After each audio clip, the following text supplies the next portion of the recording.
Part 1 of session 31. Let's get deeper into sexual energy transfer. Let's begin.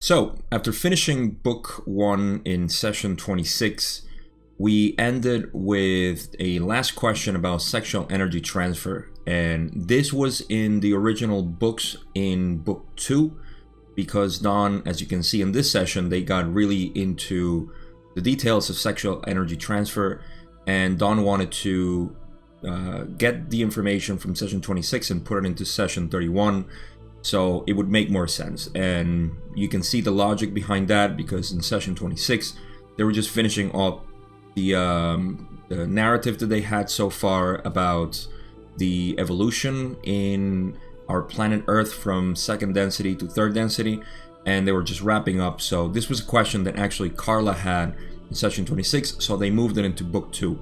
But because I covered that in an addendum that I made, go watch it if you haven't, which is the last question in session 26, or at least the last question of importance. And I covered all that already. It had to do with the blockages in the energy centers for this transfer. So now we're going to go into session 31 as it is in the raw contact or the re-listen version, depending on which version you have. But if you have the original books, then you would see that in book 2, that question from session 26 is included here. So maybe was an unnecessary explanation or clarification, but since we talked about this in a previous video, I just wanted to mention that that question is not going to be here. So in this part, we're just going to cover the sexual energy transfer that they spoke until, I believe, is question 8. And after that, they get into homosexuality, which is a very controversial topic depending on who interprets the material, and it's open to a lot of interpretations, of course.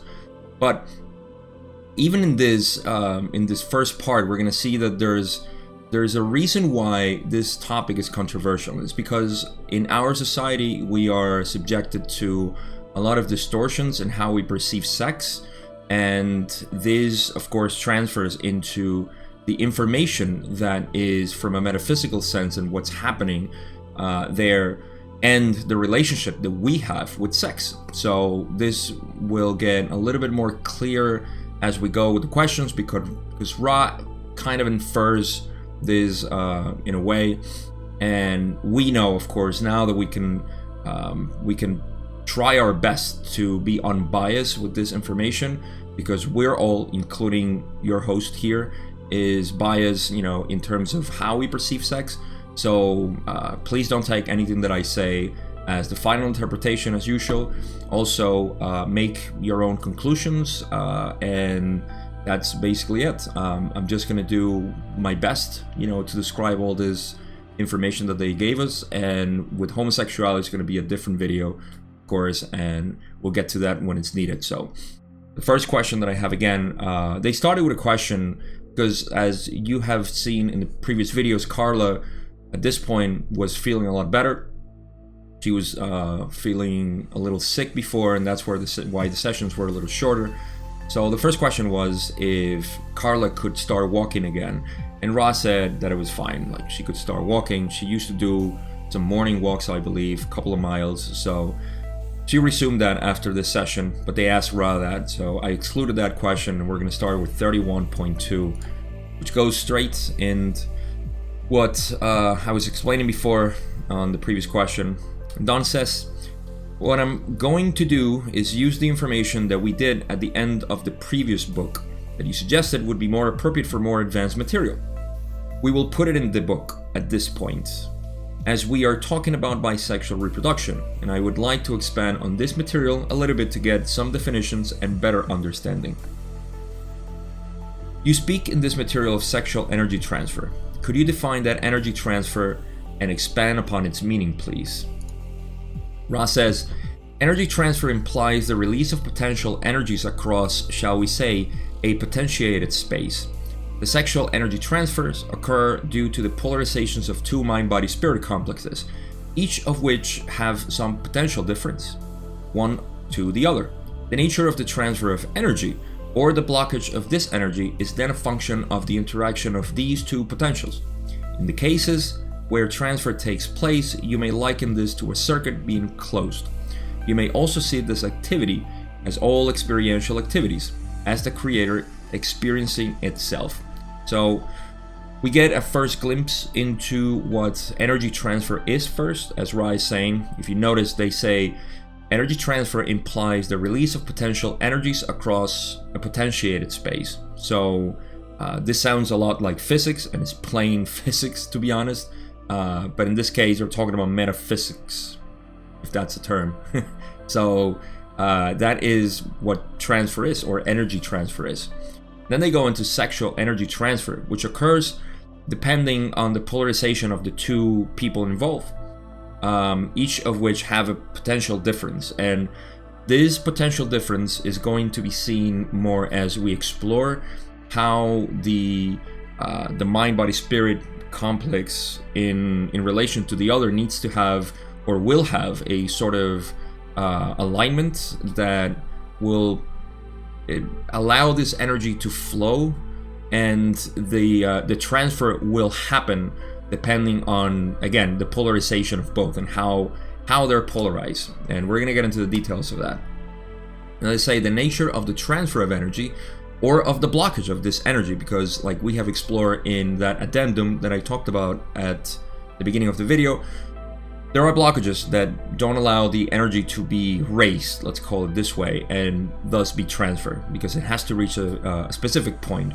Or it could be transferred or used, but in a different way, which is the service to self or the negative way. But we're mostly going to talk about the positive path here. So let's say that a function of the interaction of these two potentials, right? The nature of this transfer depends on the interaction of these two potentials that exist between, say, two people. In the cases where transfer takes place, you may liken this to a circuit being closed. Basically, for the transfer to happen, it's like a circuit. When you turn on the light, the circuit closes, and you get energy transferred and move, and then there is, energy being expressed. And you may also see this activity as all experiential activities, as the creator experiences itself. Of course, this activity is like anything else, and we'll get a question also that expands on this when we explore how this is a, it's not the only way, but I'm not gonna get ahead of myself. But it's the creator experiencing itself. So far, this is like the physical explanation of what's happening. And when there is actual energy transfer through sexual means. So we have, again, just to keep in mind, we have a potential difference between two people, and that difference, that interaction, is going to allow the energy transfer to occur or not to occur depending on the blockages. So I think that's the most we can get out of this without getting too much into details. We'll go into the next question. Don says, would this then be the primal mechanism of the creator to experience self? That's the question I was alluding to. Ra says, this is not a proper term. Perhaps the adjective or adjective would be one appropriate way of the creator knowing itself. For in each interaction, no matter what the distortion, the creator is experiencing itself. The bisexual knowing of the creator by itself has the potential for two advantages. So, first, the question was if this was the primal way of the creator experiencing itself. And Ra corrects that it's not the proper term, because it's not primal as opposed to other type of experiences for the creator to know itself. It's just one appropriate way of the creator knowing itself, meaning that it's a powerful way to the creator to experience itself, but everything else is in fact the creator knowing itself. If so far you have gotten the model that we have described from all the previous sessions, especially from session 27 to 29, you can see that anything in the creation is the creator experiencing itself, from first density all the way up to mid-7 density, or whatever the point may be, where the dissolution of the totality beingness happens and the creator reunites with itself. And so yeah, that's the clarification that they're making. Also, my clarification here is then when they use the term bisexual, I'm not sure if I talked about this in the previous video. I believe I did. So I'll just make the point here too. When they talk about bisexual in the term itself, they're talking about the biological male and female reproduction, or the interaction of male and female, biological again. So it's not about the tendency or preference that an entity may have to like both genders as we know it in our society, somebody who is bisexual. So they're just talking about the mechanism of bisexual reproduction, or like they say, the bisexual knowing of the creator, which means that the creator, remember that the creator is everything. So one of the primal ways to know itself is due to polarity or dualism, the division, the two. Division, die, from two, from a split. And male and female is just one of those polarities. So for the creator to know itself, that's why it creates light and there is darkness. There is all kinds of polarities that we can have, up and down, whatever you can think about. It's for the creator to know itself, is the dimensions, right? And in this case, the male and female is a way to know itself even more, because the creator has no gender. So being infinite, there's no really need to have a gender. Everything is in there. And it goes into, trying to explain infinity, which we have talked about how difficult it is. So that's what they're trying to explain here. And when they use the term bisexual, then that's what it is, because male and female are experiencing basically the one creator. So we're going to, there's more to this question or this answer, so let's go into it. So they continue and say, firstly, in the green ray activated being, there is the potential for a direct and simple analog of what you may call joy, the spiritual or metaphysical nature, which exists in intelligent energy. This is a great aid to comprehension of a truer nature of beingness. So here we're starting to see there's two potentials. We already know and see how we are exploring, obviously, the metaphysical part of this sexual interaction. You can see it, and it'll make more sense as we finish this. But they're talking about the green ray activated being, meaning the person who has no blockages. If you remember from the addendum on session 26, we talked about the blockages. There needs to be a energy flowing to the heart for this energy transfer to occur, at least at the positive path, which is what we really care for. And when they're talking about the green ray activated being, they're talking about the entity who has the lower centers, red, orange, and yellow, unblocked, and they can allow this energy to flow through the heart, which is where it really starts the transfer. So they say there is the potential for a direct and simple analog of what you may call joy. So there is the potential and possibility of transferring that joy. Joy is the sensation, emotion, sentiment that describes the energy of the heart, and that is the first potential that exists in energy transfer through sexual means. It's sharing that feeling of joy through the mating of two people who understand each other to the point that they can share that green ray. They don't have to be fully green ray, no blockages, but have relatively undistorted lower centers for this to happen. So this is the first benefit, or the first potential. They say the spiritual or metaphysical nature which exists in intelligent energy. Of course, intelligent energy has a metaphysical nature in and of itself that is pure love. It's pure energy, and that is the first transfer. So it's almost like tapping into that energy that is flowing through you. And because you don't have those blockages, then you have the possibility of sharing that pure energy, that loving energy with the other person. And through this is that you have the first transfer, the most important transfer actually, as we'll see. This is a great aid to comprehension of a truer nature of beingness. I interpret this, and the way they say it's a great aid to comprehension of a truer nature of beingness, because we're talking about love. Here is where our basic principle, our creative principle, love, is being shared between entities. It's two microcosms. Because remember, when we talk about us having energy centers, we're talking about a microcosm as it is the macrocosm with all the densities of consciousness. We possess that perception of self as a universe, as a cosmos. So we are sharing creator with creator energy in between us, and that energy being transferred is perceived as joy.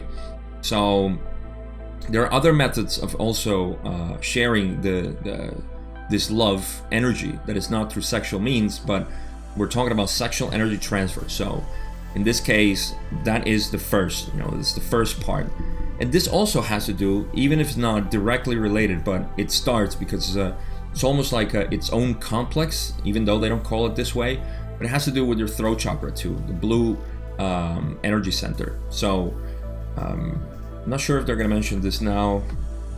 Probably not, but they keep going with the next potential, and they say, the other potential advantage of bisexual reproductive acts is the possibility of a sacramental understanding or connection, shall we say, with the gateway to intelligent infinity.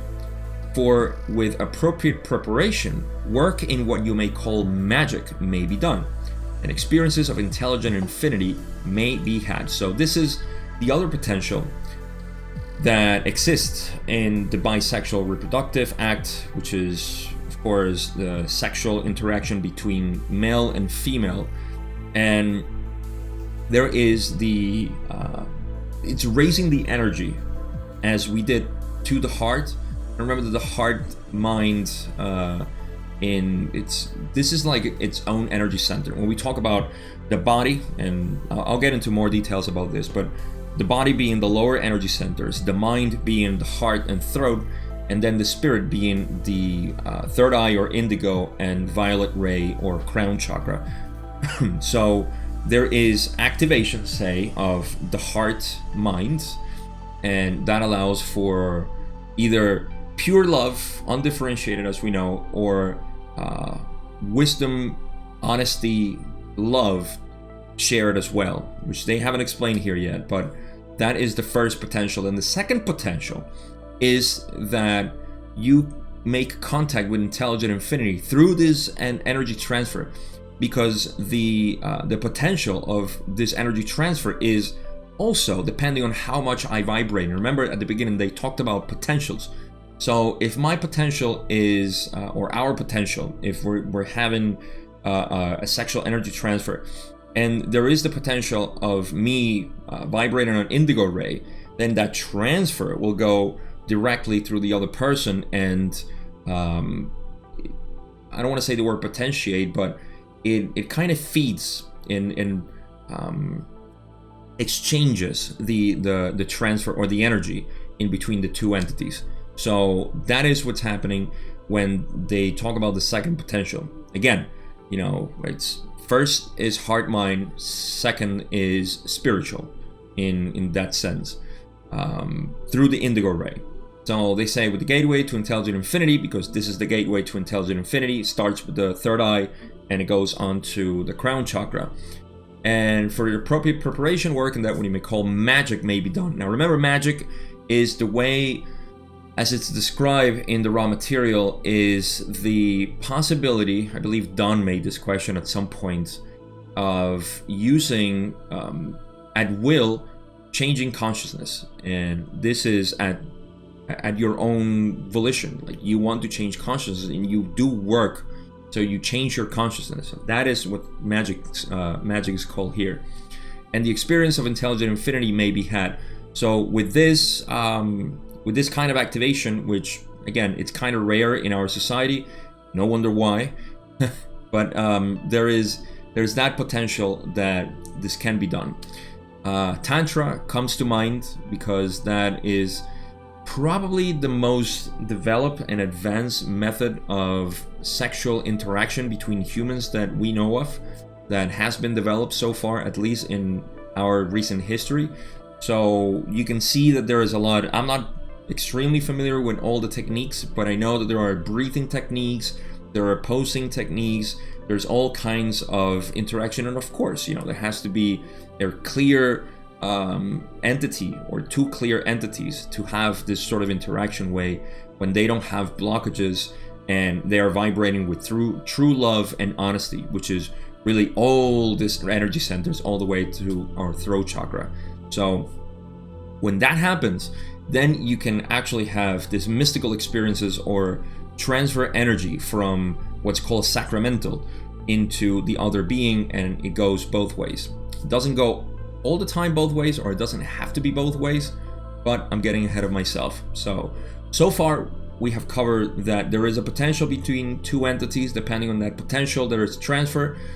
We know already that for it to be transferred in the positive path, there needs to be, both need to be in loving vibration. So they have to have almost no blockages or very little blockages between themselves, at least the way I perceive it, between themselves, so they can express this transfer of energy in a loving way, and they both have this first activation. And possibly, which is apparently very rare according to Ra, 1981, maybe we have changed.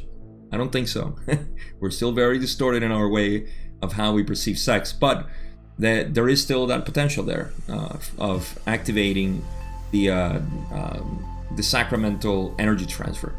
So Ra finishes up with more when they say, the positively oriented individuals concentrating upon this method of reaching intelligent infinity, then through the seeking of the act of will, are able to direct this intelligent, infinite intelligence to the work these entities desire to do, whether it be knowledge of service or ability to heal, or whatever service to others is desired. So they're finishing up with saying, there's a little bit more to this answer, but they're saying that obviously the positive oriented individuals can use this method of reaching intelligent infinity through the seeking of the act of will, again through the act of will, which is the it's how we do magic.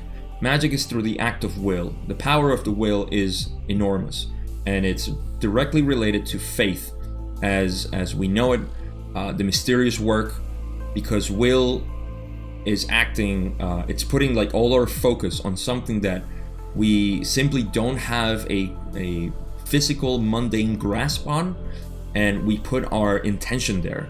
It's almost like, pulling out from the void, and that's where the most powerful magic can be done for the positive being. So they say, are able to do this direct infinite intelligence to the work these entities desire to do. So in essence, what they're saying is that when they pull this energy, when they pull this through the act of will, and they use this energy from intelligent infinity, then they can use that energy, or that this pulling from infinite intelligence to do any sort of work, like knowledge of service, ability to heal, or whatever other service is the desire, depending on the person or what inclinations they have. So that is the way in which this energy can be used, and this interaction between two people can potentiate each other to do this kind of work. So again, they're talking about the higher activation of the energy centers through sexual energy transfer, talking about spiritual work.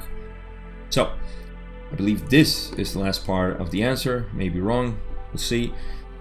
Ross says, these are two advantages of this particular method of the creator experiencing itself.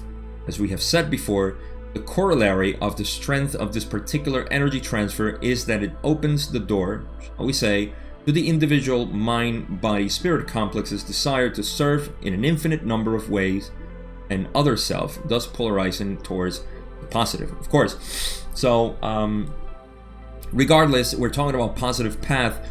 So these are the two advantages, and like they have said before, there's the strength of this particular energy transfer is that it opens the door to potentiate that service to others. and in their desire to serve. So there has to be a desire to serve, and this comes from not from the conscious, like you can't just say, I want to serve you by having sex with you and giving you, what I think is best. There needs to be a state of mind, of perception of the reality and people and the creator within everything, to at least have this transfer. Because this is as we'll explore again in the next questions, there needs to be a no desire to gain anything. It's just giving because you know that what you're giving is energy to someone else in an act that is fulfilling for that person. So I've talked about, and this may be a very crude example, but when people they just want to have sex for their basic needs, for their physical needs, then there is no giving. There is just the taking. There's taking energy from that person because you're desiring that person so you can have what you want. And there is no free giving. Even if you are kind of, playing around with the idea of, I'm going to give you some, but I'm still desiring from you, then there is still that desire to take something from the other person. But when your delivery is sincere, when you just want to give that, say, pleasure, that energy that you have in you to the other person, which again, if you're feeling love for the other person, you will feel the need to share that love, even though through a physical mean, which is the sexual intercourse, you will have that desire, that intention of sharing your love with the other person and treating it as an other self, and even more than yourself, which is characteristic of the green energy center. You kind of like give away more than you even think you can receive. So that is, it's not a balanced way, of course, to doing it. Not encouraging anybody to act in any way. Not that you could in any case. You would have to have your own, direction, or your own energy centers need to be vibrating there. But that's what's happening, or that's what needs to happen, is the freely giving of your energy to the other person. It's like when you give something as a gift and you don't expect anything in return. You're happy that the other person is receiving this from you. So this you can see already, because of our distortions of how sex is, there could be a lot of confusion here, and I wish I could explain more with examples, but that's just the best way, to see it, is just how sincere you are in the act of giving your sexual energy to another person. And that's the best I can put it. So next question. Don says, can you expand somewhat on the concept that this action not only allows the creator to know itself better, but also creates in our density an offspring, or makes available the pathway for another entity to enter the density? It's a good question. So we're going from sexual energy transfer, and again, we're going to keep expanding on this. So keep in mind all those concepts that I just kind of elaborated, and it's going to make more sense as we go through the other questions. But now Don is taking a little sidestep here and asking about how this method of the creator knowing itself creates a baby. How can this create a baby, in terms of the energy transfer that is happening? We're still talking about sexual energy transfer. So Don is asking, how does this play, in the act of creating an offspring, a baby, and makes available the pathway to another entity to enter this density. So it's not just to creating the baby, but you can see that Don is going through the thought process of, when you have sexual interaction in a bisexual way, of course, then you have the possibility of allowing another entity to incarnate in this density. So that's what Don is asking, like, how can you explain or expand somewhat, this concept that allows another entity to incarnate here on this density, and how does this play? So Ron's going to give a pretty good answer, which again, I think it's very methodic in the way they explain it. So they say, as we have previously said, the sexual energy transfers include the red ray transfer, which is random and which is a function of the second density attempt to grow, survive, how we say.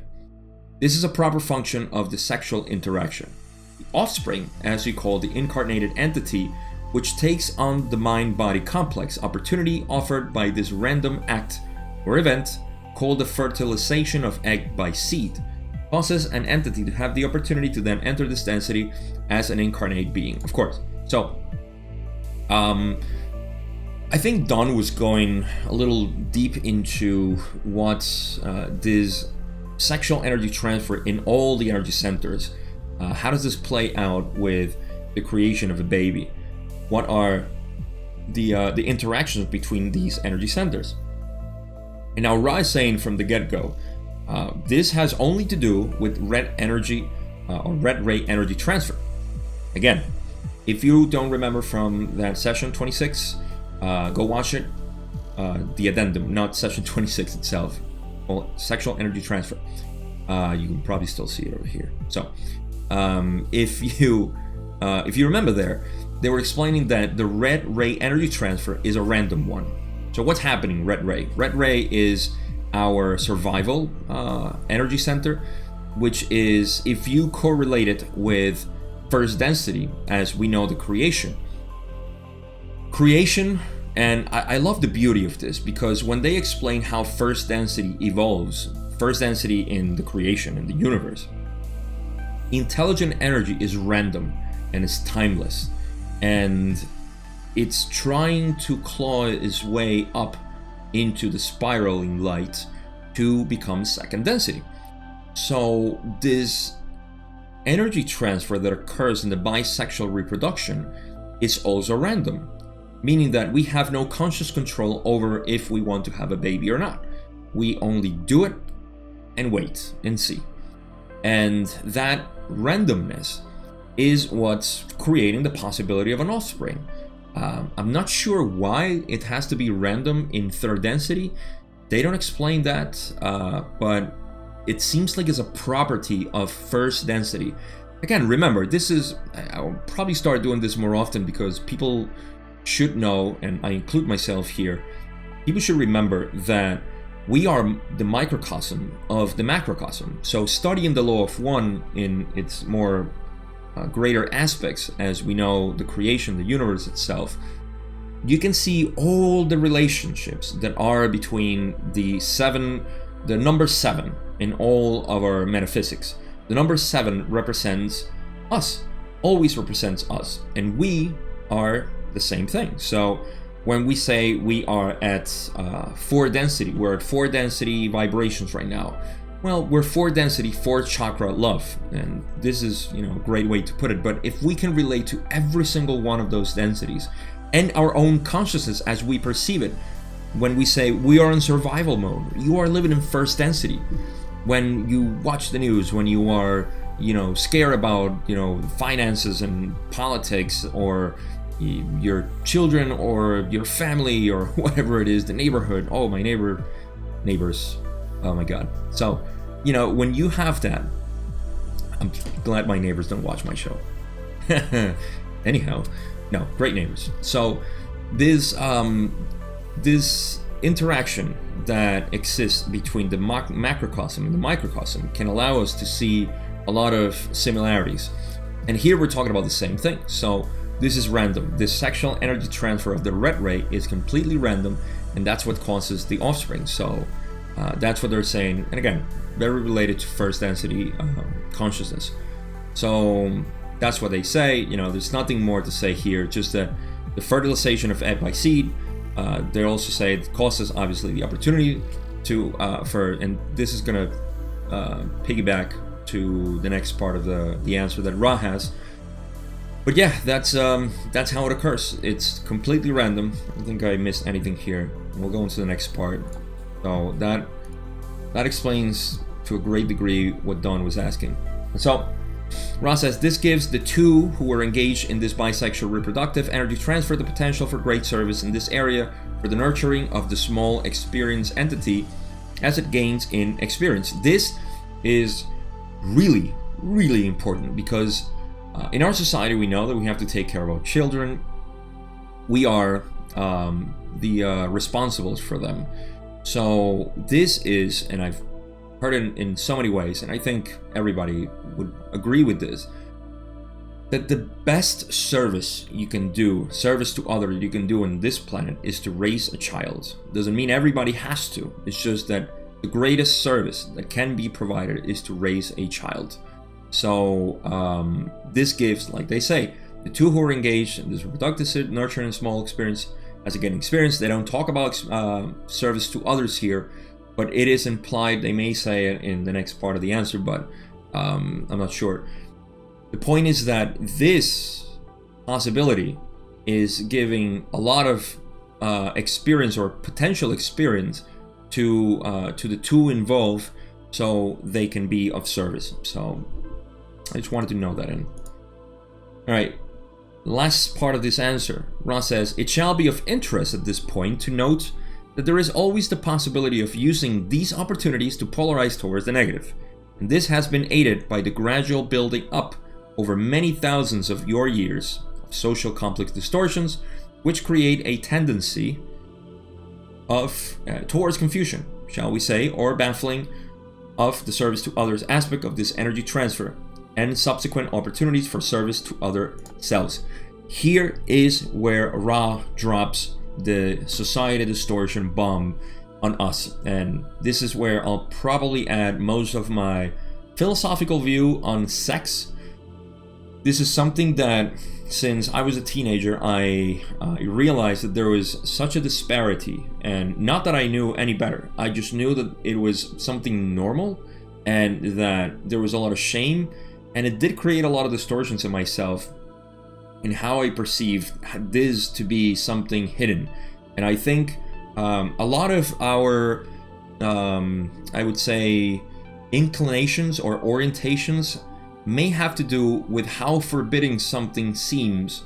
We always talk about this, and how we interact with that forbidden part in our own makeup, our own personal makeup of who we are. So the fact that this has been, sex has been, treated as something that is, it needs to be limited. It can't happen all the time. You only have to have one partner. You have to be partner for life. You need to get married. There is, and this is just the moral distortions. We don't get into the economic distortions that we have, that just think about how really backwards we are. That sex, one of the biggest fears of sex is to have actually a child. Because in this society, we can't afford to have children. You can see the oppression coming from the elites that has been trying to control. And the elite, I'm talking about the Orion group that has obviously the not so positive people here acting for them, and how they repress society to the degree that those who want to have children need to think about first of the economical advantages that this may have or not. So more often than not, it's always it's a disgrace for the family, for somebody so young to have a child. And I mean, I can go on for hours on this, but this being first, like the first energy transfer that occurs in sexual energy communion, there is the possibility of having an offspring, having a child. From here, we have already a blockage. We don't want to have a child. Then, with the moral distortions that we have, we only want to have sex because sex is forbidden, or it's something that we want to explore. Obviously, once we grow up as teenagers and we want to explore our bodies, and we start feeling this attraction. Also, that's another big point in this whole topic: the natural attraction, the magnetic attraction that we'll start feeling when we're teenagers to another person, and it's inevitable that it will happen. So from a metaphysical point of view, you can see how the way we perceive sex already, and we're not getting into any sort of fetish or again, inclinations, orientations that we may have because of the perceived blockages that we must have in terms of keeping ourselves in line with society and just being as prude as possible when it comes to talking about sex or even exploring ourselves.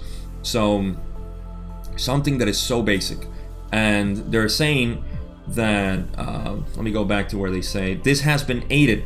Well, first of all, they were talking about the negative polarization of this, and I'll explain why. First of all, they say, it shall be of interest at this point to note, I love how they just put that in like, hey, well, you didn't ask this, but let me just say, let me just say that the opportunities that have the, I just love how Rob would sometimes, they don't want to answer a question, they're just like, no, yeah, okay. Dinosaurs couldn't feed themselves.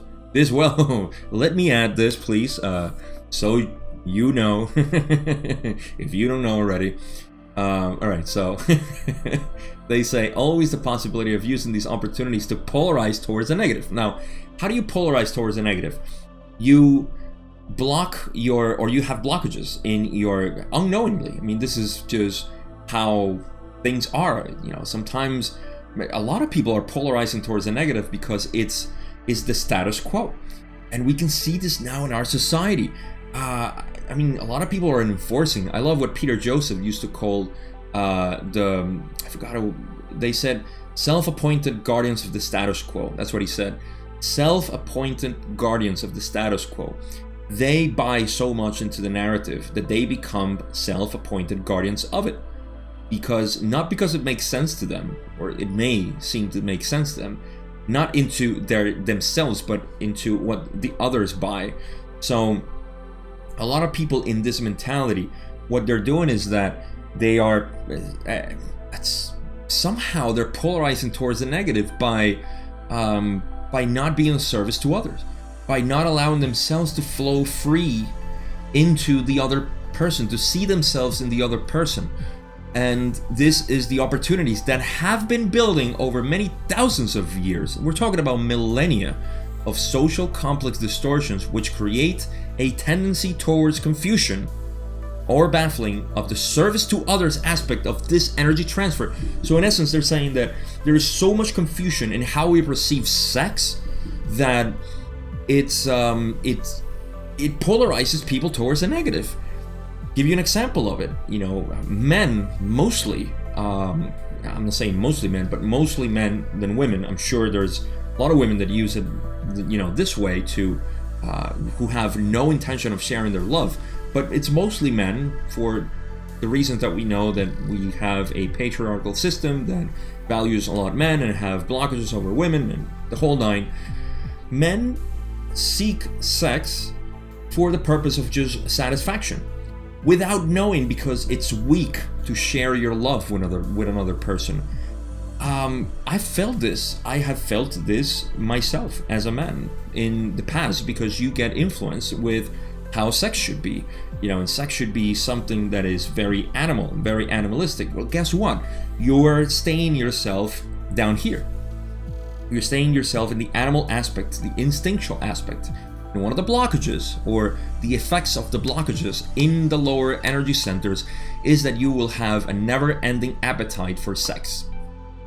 I know what that feels, because you're not allowing that energy of being shared with another person through love. You're not flowing that energy. So this is the confusion that is happening, and the baffling, the possibility of service to others by allowing that own love that is flowing through you, because the energy that is going through you is just pure love, and sharing with another person. And again, this goes with different biases and the way men, mostly men, again, you know, nothing again, you know, my counterparts, males, but we know it's true. It's that perception of how sex should be and is. So that is the biggest distortions that we have right now in society, that we don't know that what we're trying to do with sex, most of us, if not the majority, well, it is the majority, of course, all of us actually, even the negatives, are trying, unless they're willingly knowing that they're blocking everything so they can just polarize towards the negative, which I'm sure there are many of them on planet Earth. But the vast majority of us, when we seek sexual interaction, if we do, all we're doing is trying to share love. Otherwise, we're just getting a feedback loop on our sexual needs and just perpetuating the insatiable need for having sex. So again, I can probably expand a lot more here, but I just want to go on to the other questions before we reach the end of this video. So, all right.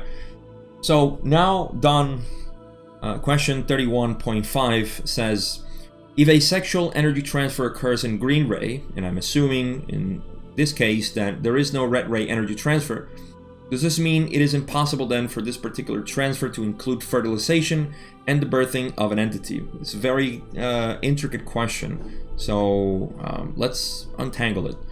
When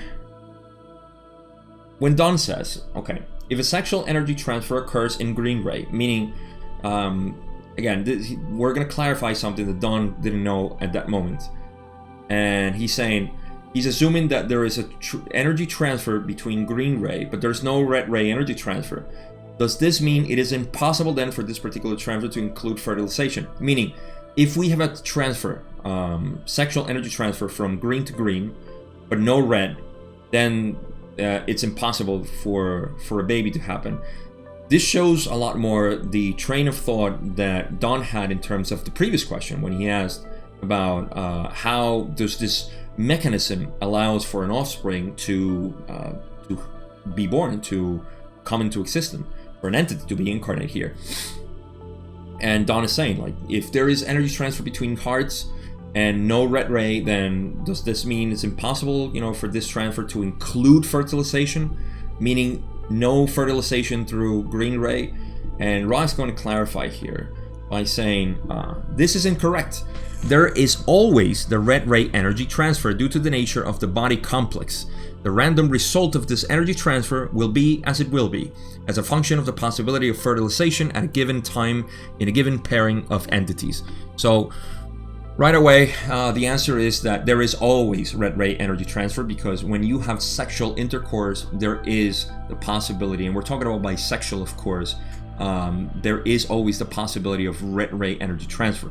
Whether there is a fertilization of egg or not, then there is, that's just a function of the possibility of fertilization, whether there's contraceptives or if there is, success in the egg being fertilized by the sperm or not. This is just, random, and or not random, but, depends on the person or the pairing of two people. So always red ray energy transfer, and green ray energy transfer depends on the factors that we have talked about. But Rod's going to elaborate on that too, and is going to say, the green ray energy transfer occurs due to the vibratory rate of each entity being undistorted in any vital sense of the yellow or orange ray energies. Thus the gift, shall we say, being given freely, no payment being requested either of the body, of the mind, or of the spirit. Green ray is one of complete universality of love. This is a giving without expectation of return. So this is the explanation of how green ray energy transfer occurs, which is a vibratory rate, again, the potentials that exist, the potential difference that exists between the two, of each entity being undistorted in any vital sense by the yellow or orange ray energy centers, meaning your lower chakras having no blockages there. And I know I said before that it shouldn't be that much. I don't think it shouldn't be that much, but they're talking about a completely undistorted. I guess it depends on how we see these blockages and how it's interacted with the other person. But this needs to be. This is why I believe the pairing between two people is very important for this to happen, because you may not have the same. You may have blockages with somebody else, but with one person you don't. And that all depends on your biases. So in this case, for the green ray, then there needs to be no blockages in the two beings for this transfer to occur. And like I said at the beginning, there should be the free will of giving this, as opposed to just taking, like I explained. That's what they're saying. No payment being requested. I know how that sounds. They're not talking about money here, but either of the body or the mind or of the spirit, meaning that you expect nothing in return from body, from mind, or from spirit. You don't want anything from the other person. You just want to give freely your energy. The green ray is one of complete universality of love. This is a given without expectation of return. So beating a dead horse there in terms of what that means. So we'll go into the next question. Don has, and he says, I was wondering if there was some principle behind the fact that a sexual union does not necessarily lead to fertilization. I'm not interested in the chemical or physical principles of it. I'm interested in whether or not there is some metaphysical principle that leads to the couple having a child or not, or is it purely random? You can see that Don here, again, he's still on the same train of thought. He wants to know what is the metaphysical principle behind fertilization. He's not interested in the chemical or the physical principles of it. He's interested in whether there's a metaphysical principle that allows the couple to have a child or not, and if it's purely random. So we kind of know this answer already, but Ra's going to elaborate with something perhaps even more in depth. So they say this is random within certain limits. If an entity has reached the seniority whereby it chooses the basic structure of the life experience, this entity may then choose to incarnate in a physical complex which is not capable of reproduction. Thus, we find some entities which have chosen to be unfertile. Other entities, through free will, make use of various devices to ensure non-fertility. Except for these conditions, the condition is random. So, in essence, this one's probably the easiest to read. When they say, first of all, remember that if an entity has reached the seniority whereby it chooses the basic structure of life experience, meaning that as it went through the incarnation processes, it activated green ray, and it's now capable of programming its next life experience, then they can choose to have a non-fertile body for whatever reason. Just like certain wanderers would pick some physical illness or physical impairments so they can allow themselves to be more focused on the metaphysical work, so there is less distraction. So you may have some sort of limitation physically, and this is the same thing. You're having a physical limitations because you basically didn't program yourself to come here and have a child. You just have to come to terms with that. And I believe a lot of people could benefit from knowing this, because it does, as long as they have some sort of spiritual direction and they can understand to a certain degree what this means. But to know that you decided not to have children, some people who are unfertile, it's not because there's something wrong with them. Nothing is wrong. Never. Everything is, it's going according to plan. Your only thing here is your free will. Everything else you have planned to a degree. So this is important for people to know, who are unfertile. And the other things is that through free will, some people use various devices to ensure non-fertility. We're talking about, again, contraception. So if people are using contraception, guess what? No fertilization is going to occur. But other than that, this is completely random. So I think this satisfies Don's question, because he does say, thank you. In the material earlier you mentioned magnetic attraction. Could you define and expand upon that term? Ross says, we use the term to indicate that in your bisexual natures there is that which is of polarity. This polarity may be seen to be variable according to the, shall we say, male-female polarization of each entity, be each entity biologically male or female. Thus, you may see the magnetism when two entities with the appropriate balance, male-female versus female-male polarity, meeting and thus feeling the attraction which polarized forces will exert upon each other. Okay, so now we're talking about the interaction that exists between two entities who have a. Now, this is important. I hope we have time for this at least to get into the last question before we finish this video. This is perhaps one of the most fascinating things to me when it comes to attraction. Don is asking again if, something that they talked about earlier about magnetic attraction. And remember, we have magnetic attraction because there is polarization. Polarization in the sense here, not about positive and negative, but in the male and female proportions of your energy. We know that we have a female and male energy.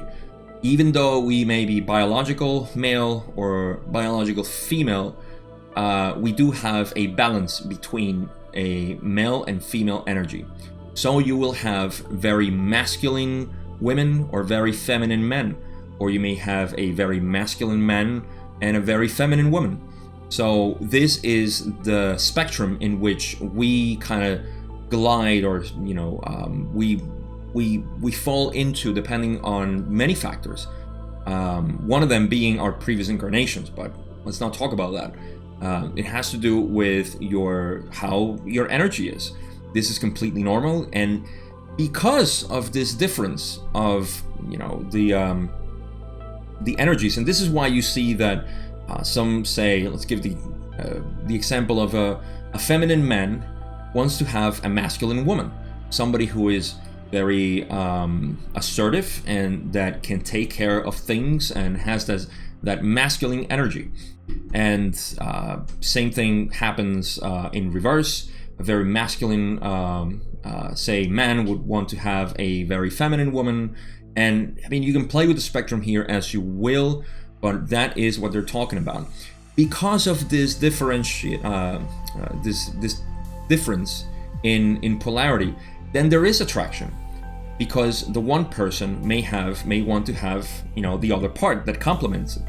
And again, the masculinity of the person doesn't have to do with the biological body or the biological manifestation of it. You can have a very burly man who is very soft inside, who is very feminine, and a very small, petite woman who is very masculine. So there is that, and there's of course the classic really macho men, and then the very delicate woman. So I think I'm beating a dead horse myself here too, but that's what they're talking about. Now, if we can keep that in mind, we read it again. They say we use the term to indicate that in your bisexual natures there is that which is of polarity. This polarity may be seen to be variable according to the we say male-female polarization of each entity, again independently of biological. See, they say be each entity biological male or female, doesn't matter. Thus you may see the magnetism when two entities with the appropriate balance, male-female versus female-male polarity, meeting and thus feeling the attraction which polarized forces will exert. This is a metaphysics of what happens, and that's what they exert upon each other. So the next part of the question is, this is the strength of the bisexual mechanism. It does not take an act of will to decide to feel attraction for one who is oppositely polarized sexually. It will occur in an inevitable sense, giving the free flow of energy a proper, shall we say, avenue. This avenue may be blocked by some distortion towards a belief condition which states to the entity that this attraction is not desired. However, the basic mechanism functions as simply as wood. We say the magnet and the iron. So what they're saying here is that this will work as it will, and that when they say it does not take an act of will to decide to feel attraction for one who is oppositely polarized sexually, we don't decide that. We don't say, well, you know what, I want to be attracted to very masculine women, or I want to be attracted to very masculine men, or the opposite, or whichever way you want to configure it. It does not take an act of will. It simply is. It will occur. It's an inevitable thing. And given the free flow of energy, this is very important, so bear with me here. The free flow of energy, a proper avenue. Okay, now this avenue may be blocked by some distortion towards a belief or condition which states that the entity should not be attracted to that. So imagine, let's say, a feminine man who is attracted to masculine women.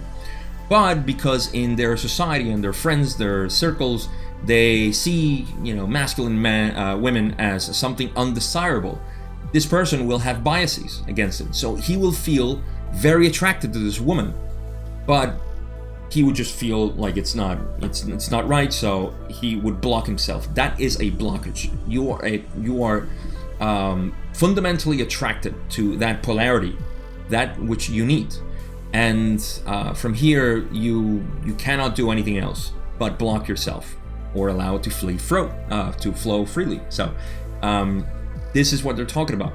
Same thing happens. I mean, if it's very very common, with women who have the blockage with men because for several reasons men have been, and this can also be a family thing. If your family has a tendency for very feminine women, then you will want feminine women and you would not want a masculine woman. That's why a lot of men, even though they are attracted, they feel sort of threatened by an assertive woman, even though they need her. So in the same way, a feminine or a woman may have the same thing. They don't want to have a feminine man, or a feminine woman doesn't want to have a masculine man because they may be considered as assholes. So because of that, they just don't want to be around them, and rightly so. But that doesn't mean that they don't need it. The attraction will be there. Now we get into all the politics of sexuality and how people should be attracted or not. But they're talking about how it is. If you are this way, you will be attracted no matter what. That's just how it is. So it is a basic mechanism. I think we have chance for the last question. Let's finish this up. I don't think there's anything else to add here, although I can go on for a long time. No, so yes, I'm gonna cut it short here. I think this is the question about homosexuality that starts the discussion. So yeah, right on time, I think, right around the hour. So yeah, in the next part, as you see, the next question is going to get into homosexuality. It's a controversial topic even within the metaphysical circles and communities because of, again, perception of social agreement on what homosexuality is.